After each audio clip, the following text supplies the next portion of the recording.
Ang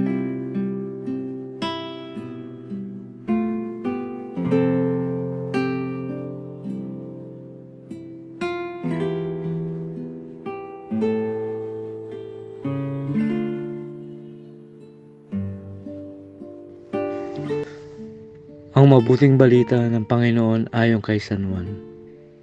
Nung panahong iyon, nang makita ng mga tao na wala na si Jesus ni ang kanyang mga alagad sa lugar na kinainan ni Jesus ng tinapay, sila'y sumakay sa mga bangka at pumunta sa Capernaum upang hanapin si Jesus.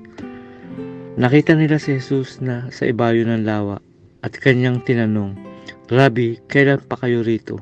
Sumagot si Jesus, "Sinasabi ko sa inyo, hinahanap ninyo ako hindi dahil sa mga kababalaghang nakita ninyo, kundi dahil sa nakakakain kayo ng tinapay at nabusog. Gumawa kayo hindi upang magkaroon ng pagkain na nasisira, kundi upang magkaroon ng mga pagkain hindi nasisira at nagbibigay ng buhay na walang hanggan. Ibibigay ito sa inyo ng anak ng tao sapagkat siya ang binigyan ng kapangyarihan ng Diyos Ama."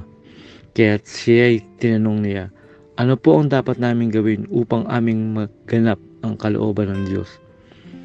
"Ito ang pinapagawa sa inyo ng Diyos. Manalig kayo."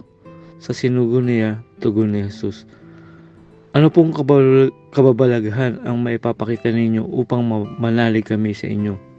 "Ano po ang gagawin ninyo?" tanong nila. "Ang aming mga magulang ay kumain ng mana ng ilang ayon sa nasusulat. Sila ay binigyan nila ng pagkain mula sa langit." Dugtong pa nila. Sumagot si Jesus, "Dapat ninyong malamang hindi si Moises ang nagbigay sa inyo ng pagkain mula sa langit, kundi ang aking Ama. Siya ang nagbibigay sa inyo ng tunay na pagkain mula sa langit, sapagkat ang pagkain binigay ng Diyos ay yaong bumababa mula sa langit.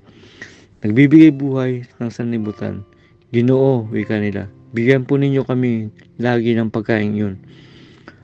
"Ako ang pagkaing nagbibigay buhay," sabi ni Jesus. "Ang lumalapit sa akin ay hindi na magugutom, at ang mananalig sa akin ay hindi na mauuhaw kailanman." Ang mabuting balita ng Panginoon.